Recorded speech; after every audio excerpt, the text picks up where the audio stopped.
श्रीमद् भागवत में कहा संत के चरण पकड़ लेता है और संत से कहता है आप अगर कृपा करेंगे तो मेरे को अवश्य संतान की प्राप्ति होगी, आप करुणा करिए, आप कृपा करिए, आप दया करिए।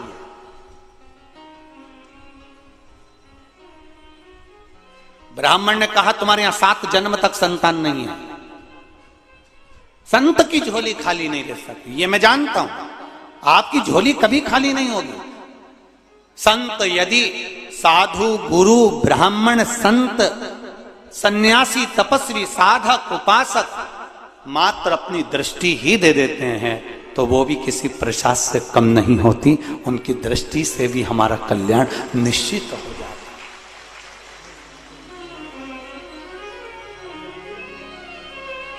आप केवल अपनी दृष्टि ही दे देंगे तो कृपा होगी।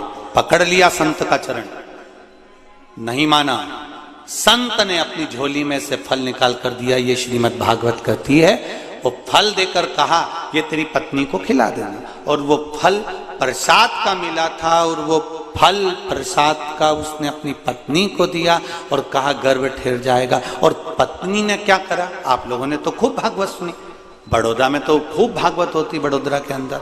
फिर क्या हुआ, वो फल उसने किसको खिला दिया, जम के बोलो जरा, गाय को खिला दिया।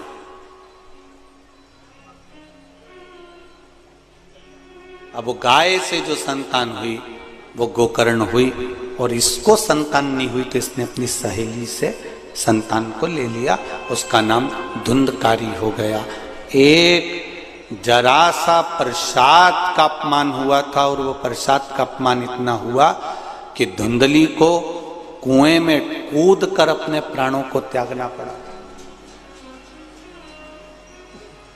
एक बात आप लोगों से थोड़ा सा कहना चाहेंगे, थोड़ा अगर आप लोगों को अच्छी लगे जिंदगी में तो उतारिएगा जरूर।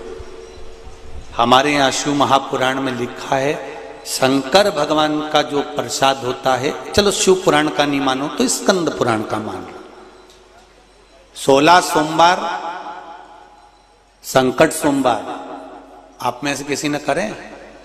16 सोमवार कोई करें यहाँ पर? संकट सोमवार किसी ने व्रत करें? बहुत से लोगों ने, रखो 16 सोमवार संकट सोमवार के अगर कोई व्रत करता है, 16 सोमवार के व्रत करता है तो उसमें जो प्रसाद बनता है चूरमे का, और जब उद्यापन होता है, उद्यापन में जो प्रसाद बनता है उस प्रसाद को उसी दिन समाप्त करना पड़ता है।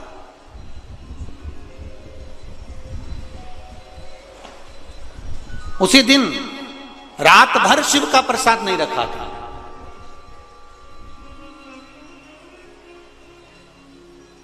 ये अब तो बहुत ज्यादा संख्या में भीड़ होने लगी, इसलिए बेलपत्री व्यासपीठ से देना बांटना बंद कर दिया।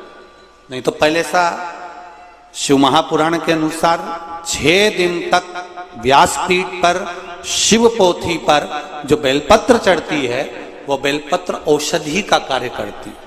7वें दिन जो बेलपत्र चढ़ती है वो कुबेर भंडार का कार्य करती है। ये शिव महापुराण में आपने कई बार सुना हो। 6 दिन तक बेलपत्र जो बाबा को समर्पित कर कर, पोथी की बेलपत्र पहले हम लोग दे दिया करते थे। किसी का कमर या बहुत ज्यादा कोई डिप्रेशन में रहता था, या कोई का शरीर में बहुत कहीं डायलिसिस चल रहा है या कैंसर चल रहा है, तो यहाँ की बेलपत्र दे देते। अब इतना भीड़ होने लगा तो बेलपत्र आपको नहीं दे पाते।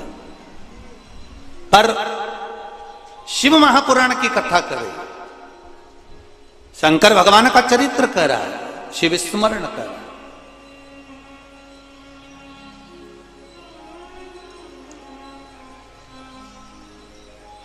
कि मात्र बेलपत्र का दर्शन ही, शिव प्रसाद का मात्र स्पर्श ही हमको सुख देता है। और हम जब व्यासपीठ से बेलपत्र देते थे तो हम एक बात जरूर कहते थे कि इस बेलपत्री को रात भर नहीं रखना, आप रात से पहले उसको प्रसाद के रूप में जो लेकर गया है वो चबा चबा कर उसको खा ले। ये हमने पहले की कथाओं में आपने सुना होगा। किस किस ने सुना है? सुना है सबने? तो पहले की कथा में आप लोगों ने श्रवण किया होगा। हम कहते थे इसको रात भर नहीं रखना, इसको पूरा चबा चबा कर खा लेना, उसका तत्व। क्योंकि जैसे जैसे रात्रि बढ़ती चली जाती है, जैसे जैसे रात्रि का क्रम बढ़ते चले जाता है, भगवान शंकर का जो प्रसाद होता है उस प्रसाद पर भगवान शंकर के गणों का हिस्सा प्रारंभ हो जाता है। भगवान शिव के गणों का हिस्सा प्रारंभ हो जाता।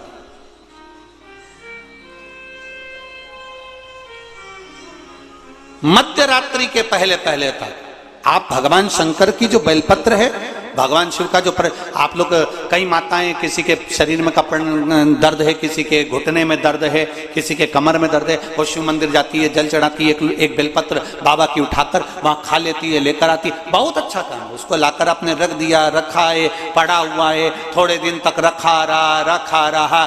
केवल शिव महापुराण की कथा ऐसी है जिसके अंतर्गत शास्त्र वर्णन करता है कि जो प्रसाद आपने शिव जी का लेकर आए हो उसको रात्रि के मध्य से पहले उसको पूर्ण तरह से समर्पित कर दो। नहीं तो कई बार हम बड़े बड़े मंदिर जाते हैं, वहां से बहुत सारा प्रसाद लेकर आ जाते हैं, लेकर तो हम आ गए। अब वो प्रसाद थोड़े दिन तक तो तुमने 2-1 दिन तक तो खाया, खाने के बाद उस प्रसाद को फिर फ्रिज के ऊपर रख दिया, फ्रिज के ऊपर से उठाया, फिर फ्रिज के बोलते जाओ जरा, बोल तो, फ्रिज के अंदर रख दिया, फ्रिज के अंदर रखा, सब्जी के पीछे गया, दूध की भगोनी के पीछे गया, फिर फल के पीछे गया, फिर 9-10 दिन बाद याद आया प्रसाद, 9-10 दिन बाद आया प्रसाद। अब प्रसाद को हिड़कर खाने लगे तो उसमें घी की गंध आने लगी, तो तुमने सोचा अब ये गड़बड़ हो गया। अब किसको दिया? बर्तन वाले, गाय नहीं, तुम इतनी जल्दी गाय को दे दोगी? हो गया कल्याण। बर्तन वाली को, सफाई वाली को, सुन, मैं वहां गई थी ना, वहां से बहुत सारा प्रसाद ले आई थी, रखा है तो ले जाना, सबको दे देना। आज के जमाने की बर्तन वाली, तुम जितना वीआईपी नहीं खाओ उससे दुगना ही वीआईपी वो खाए। तुम्हारे ये घी की गंधा ये खाए। अरे रेंदोरी बड़ोदरा वाली हो, रेंदो, तुम मेरी बहन हो, तुम तो रेंदो, गजब। तुमने दिया बर्तन वाली को, बर्तन वाली ने प्रसाद लेकर गई, रास्ते में जाते जाते उसने देखा, ला खा लो, भूख लग रही थी, 2-4 जगह बर्तन मांजना थे, तो उसने लिया मुंह में। ये भाभी तो बहुत गजब करी, काय का प्रसाद दिया। वो चलती चलती उसने कहीं पटका गया। अब वो गाय के पास गया, जमीन पर गया, गटर में गया कि कहाँ गया, उसका दोष उसी को लगेगा जो लेकर।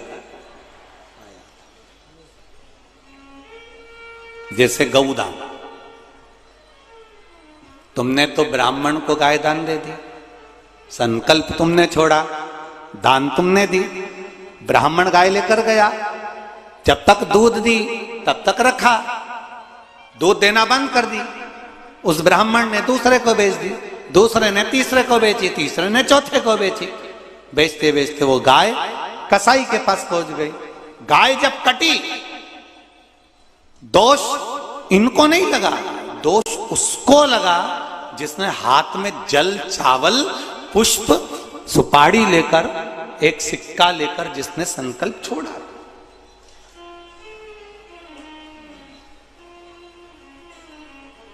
बेटी का कन्यादान अगर पिता करता है और बेटी को अगर ससुराल में दुख होता है, जितने लोग रिसेप्शन में आए हैं दुख उनको नहीं होगा। बोलो रीजी जी, होगा? सबने गुलाब जामुन खाई और बेटी को दुख आया तो सब छाती तान के खड़े हो कि बेटी को दुख कैसे आ गया? कोई नहीं बोलेगा, सब मुंडा बंद करके बैठ जाएंगे, सब खा पी के गए। लिफाफा 500 का तुम्हें दे गए और तुमसे 500 कदम की दूरी बना गए कि अब इस शादी के मामले में हमसे बात मत करना कि सुख है कि दुख है। पर जिसने कन्यादान करा वो बाबुल रोएगा कि नहीं रोएगा? वो बाप रोएगा कि नहीं रोएगा? वो मां रोएगी कि नहीं रोएगी? अगर बेटी को दुख होगा तो संकल्प देने वाला उसको रोना पड़ता ही है। तुमने संकल्प दिया और तुमने दी गाय, और वो गाय अगर दुख पा रही है, वो गाय अगर भूखी है, वो गाय अगर प्यासी है, वो गौ माता अगर कसाई के हाथ कट रही है, तो दुख तुमको भोगना पड़ेगा, नरक तुमको भोगना पड़ेगा। अब तुम कहोगे हमने तो ब्राह्मण को दे दी थी, तो ब्राह्मण को दी तो ब्राह्मण ने क्या तुमसे जाकर कहा था कि मुझे गाय ला कर दो? और ब्राह्मण ने यह कहा था कि वो गाय तुम मुझको देना तो मैं संभाल लूंगा? तुमने कहा हमारे दादाजी चले गए तो गौदान करना है, हमने दादी जी चली गई तो गौदान करना है। इसलिए हमारा सनातन धर्म कहता है गाय उसी को दो जहां पर गौ माता की सेवा हो सके। बेटी को ऐसी जगह मत दो कि बहुत धन देख लिया। बेटी को देने से पहले ये देखो कि जिस जमाई के साथ बेटी को दे रहे हो, जिस लड़के के साथ बेटी को ब्याह रहे हो, वो बेटी को सुखी रखेगा कि नहीं रखेगा। मालूम पड़े पेट्रोल पंप देख लिया ने, गाड़ी ने, बंगला देख लिया, और रोज बेटी आंख से आंसू ढाल ढाल के रोए अपने पापा से के पापा कहाँ दे दी? धन की अपने यहाँ कमी थी क्या बाबुल? अगर देखना था तो लड़का तो अच्छा दिखना था। मदिरा का नशा करता है, व्यसन करता है, गालियां देता है, अपशब्द कहता है, तो ऐसा धन किस काम का? वो संपदा किस काम की? कन्यादान करने वाले बाबुल को रोना पड़ता है, गौदान करने वाले व्यक्ति को रोना पड़ता है। उसी तरह शास्त्र यहां वर्णन कर रहा है, शास्त्र कर रहा है प्रसाद आप लेकर आए, उतना लेकर चलो, और लायो डलिया भर कर लायो, डब्बा भर कर लायो, मिठाई ढेर सारी लायो, तो उसको बांटते हुए चलो। पर आसक्ति इतनी प्रबल होती है, जब प्रसाद ज्यादा दिखता है तो हमारी आसक्ति भी बढ़ जाती है। हमारे पास में 10 किलो लड्डू रखे रहने दो, अभी बाद में दूंगी, रखे रहने दो, अभी बाद में दूंगी, रखे रहने दो, बाद में दूंगी। फिर विचार आया कि मेरा बेटा खाएगा, बेटे ने विचार करा पत्नी खाएगी, पत्नी ने सोचा पोता खाएगा, पोते ने सोचा बच्चा खाएगा, जीजी खाएगी। वो प्रसाद रखा रखा रखा रखा रखा रखा, सब एक दूसरे का इंतजार कर रहे हैं, ये खाएगा वो खाएगा, किसी ने नहीं खाया। आखिरी में वो फ्रिज में गया, छुप गया, छुपने के बाद फिर वो बर्तन वाली के पास, फिर वो जमीन पर गया, उसका दोष भुगतना पड़ा। फिर किसी ने कहा गुरुजी हम मेहनत तो बहुत करते हैं पर हमको उतना फल नहीं मिलता, उसका कारण क्या है? अर्थात तुमने किसी ना किसी स्थान के प्रसाद का अपमान करा है, तुम्हारे फ्रिज में वो सड़ता रहा है, पड़ा रहा है, उसको तुमने सदगति प्रदान नहीं करी। इसलिए फिर तुम कहो, फिर किसी के यहाँ जाओगे, साहब हमारा व्यापार थोड़े दिन चलता है, थोड़े दिन चलता ही नहीं है, हमारा मन अशांत रहता है, कारण क्या है बताओ? अब पंडित जी तो कहेंगे कि तुम्हारे यहाँ वास्तु दोष है, काल सद दोष है, पितृ दोष है, ये दोष है, पर पंडित जी ने ये थोड़ी ना कहा कि तुम अभी घूमने गई थी, वहां से प्रसाद लाई थी, 15 दिन तक पड़ा रिया, लाई और रखा।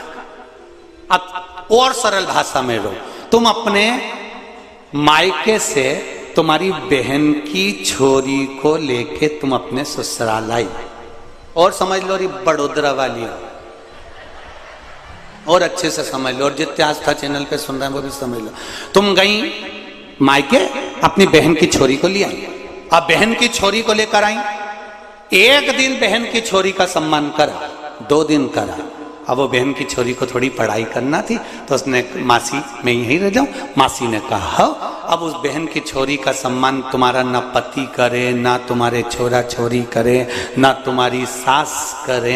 ईमानदारी से बोलो, वो बहन की छोरी यहाँ रहेगी क्या? बोलो बोलो, जम के बोलो, नहीं रहेगी ना? वो तो कह देगी मासी, ओ मासी। मासी बोले हाँ बेटा, ये सब लगाते मुझे फांसी, मैं जा रही हूं मासी। अब वो तो छोड़ी और चल। उसने कहा बेटा तुझे अच्छा नहीं लग रहा? नहीं मासी ऐसी कोई बात नहीं, मैं तो ठीक हूं। नहीं बेटा किसी ने कुछ कह दिया? नहीं मासी ऐसी कोई बात नहीं। वो चेहरे से पहचान गए।